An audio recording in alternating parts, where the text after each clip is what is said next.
सोचिए, सिर्फ एक सिग्नेचर और पूरे देश की गवर्नमेंट की दिशा ही बदल जाए। जी हां, अमेरिका के राष्ट्रपति के पास ऐसा पावरफुल हथियार है जिसे कहते हैं एग्जीक्यूटिव ऑर्डर। और डोनाल्ड ट्रंप ने व्हाइट हाउस में लौटते ही इस हथियार का इस्तेमाल शुरू कर दिया है। लेकिन ये एग्जीक्यूटिव ऑर्डर्स आखिर होते क्या हैं? इनकी ताकत कितनी होती है और क्या इन्हें रोका जा सकता है? आज इस रहस्यमयी पावर की परतें खोलेंगे, तो ध्यान से सुनिएगा। नमस्कार, मैं हूं सिद्धार्थ प्रकाश और आज हम आपको बताने जा रहे हैं अमेरिका के राष्ट्रपति के सबसे तेज और शायद सबसे विवादित पॉलिसी टूल एग्जीक्यूटिव ऑर्डर्स के बारे में। डोनाल्ड ट्रंप ने अपनी वापसी के साथ ही यह साफ कर दिया है कि वो इस बार गवर्नमेंट को अपनी शर्तों पर चलाने आए हैं।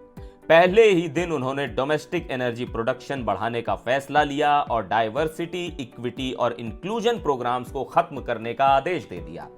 यह सब उन्होंने किया एग्जीक्यूटिव ऑर्डर के जरिए। लेकिन सवाल यह है कि ये एग्जीक्यूटिव ऑर्डर्स असल में काम कैसे करते हैं? क्या ये हमेशा फायदेमंद होते हैं? और अगर ये गलत दिशा में जाएं तो इन्हें कैसे रोका जा सकता है? हर सवाल का जवाब मिलेगा, तो वीडियो को आखिरी तक जरूर देखें।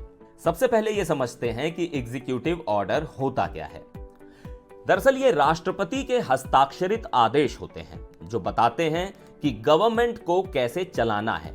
ये किसी भी फेडरल एजेंसी को निर्देश देने, नीतियों को लागू करने या रिपोर्ट्स तैयार करवाने के लिए इस्तेमाल किए जाते हैं। अब एक सिंपल उदाहरण से समझते हैं। मान लीजिए आप अपने घर के मुखिया हैं। आप चाहते हैं कि किचन में काम कैसे होगा, सफाई कब होगी और बिजली का बिल कब भरा जाएगा। अगर आप हर चीज पर परिवार के साथ बहस करेंगे तो टाइम बर्बाद होगा। लेकिन अगर आप बतौर मुखिया ऑर्डर जारी कर दें तो सबको सिर्फ पालन करना होगा। एग्जीक्यूटिव ऑर्डर्स का मतलब यही है, बिना कांग्रेस से मंजूरी लिए सीधे नीतियां लागू करना। सीधे शब्दों में कहें तो एग्जीक्यूटिव ऑर्डर राष्ट्रपति का वो फरमान है जिससे सीधा बिना झंझट के काम हो जाता है। इसे कहते हैं राजा का आदेश। अमेरिका में सिर्फ राष्ट्रपति के पास ही ये ताकत होती है कि वो एग्जीक्यूटिव ऑर्डर्स जारी कर सकें, क्योंकि वो सिर्फ सरकार के प्रमुख नहीं बल्कि पूरे देश के आर्म्ड फोर्सेस के कमांडर इन चीफ भी हैं। अब यह अधिकार राष्ट्रपति को कहां से मिलता है? अमेरिका के संविधान के आर्टिकल 2 से।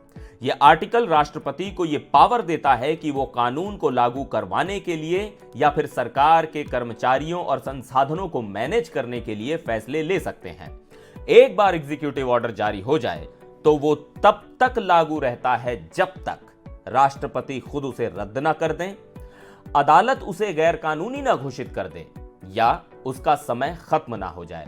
और खास बात यह है कि हर राष्ट्रपति के पास पुराने आदेशों को बदलने का भी हक होता है। मतलब नए राष्ट्रपति आते ही अक्सर पहले वाले राष्ट्रपति के आदेशों की समीक्षा करते हैं और उनमें जो बदलाव जरूरी लगते हैं वो कर देते हैं। तो आसान शब्दों में एग्जीक्यूटिव ऑर्डर राष्ट्रपति का वो तुरुप का इक्का है जिससे वो सरकार के कामकाज को अपनी मर्जी के हिसाब से मैनेज कर सकते हैं। अब अगर आपको लग रहा है कि ये कोई नई चीज है तो जरा पीछे चलिए। अमेरिका में पहला एग्जीक्यूटिव ऑर्डर जॉर्ज वॉशिंगटन ने साइन किया था और तब से फ्रैंकलिन रूजवेल्ट तक आते आते इन ऑर्डर्स की संख्या 3721 तक पहुंच गई। रूजवेल्ट ने इन्हें वर्ल्ड वॉर 2 के दौरान बड़े पैमाने पर इस्तेमाल किया। डोनाल्ड ट्रंप ने अपने पहले कार्यकाल में 220 एग्जीक्यूटिव ऑर्डर्स पर साइन किए और जो बाइडेन ने 160 पर साइन किए हैं। लेकिन यहां मजेदार बात यह है कि ट्रंप ने व्हाइट हाउस लौटते ही बाइडेन के 78 ऑर्डर्स को रद्द कर दिया। यह बिल्कुल वैसा है जैसे नया कप्तान आते ही पिच पर पुरानी स्ट्रेटेजी को पलट दे। एग्जीक्यूटिव ऑर्डर्स के इस्तेमाल का तरीका भी बड़ा दिलचस्प है। ये 3 मुख्य कामों में इस्तेमाल होते हैं। पहला, जल्दबाजी के फैसले, जैसे कर्मचारियों को छुट्टी देना या किसी रिपोर्ट की मांग करना।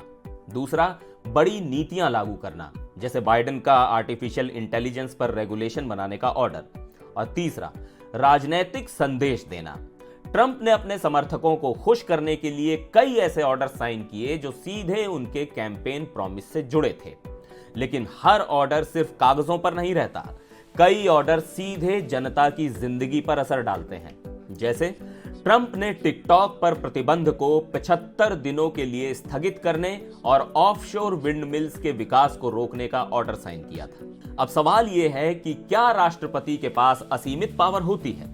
तो इसका जवाब है बिल्कुल नहीं। एग्जीक्यूटिव ऑर्डर्स को कांग्रेस और कोर्ट्स आसानी से रोक सकते हैं। अब पहले समझिए कांग्रेस का रोल। 1992 में कांग्रेस ने एक कानून पास करके जॉर्ज बुश के एक ऑर्डर को रद्द कर दिया था, जिसमें मानव भ्रूण के ऊतकों पर रिसर्च के लिए बैंक बनाने का प्रस्ताव था। अब समझिए कोर्ट का रोल।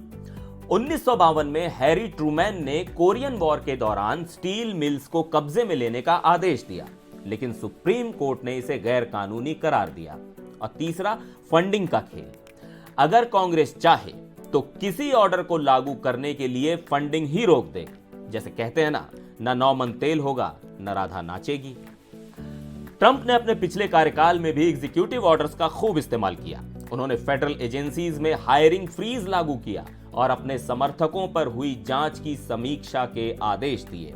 अब वापसी के साथ ही वो अपने कई पुराने ऑर्डर्स को फिर से लागू कर सकते हैं, लेकिन उनका हर ऑर्डर डेमोक्रेटिक पार्टी के लिए नई चुनौती बन सकता है।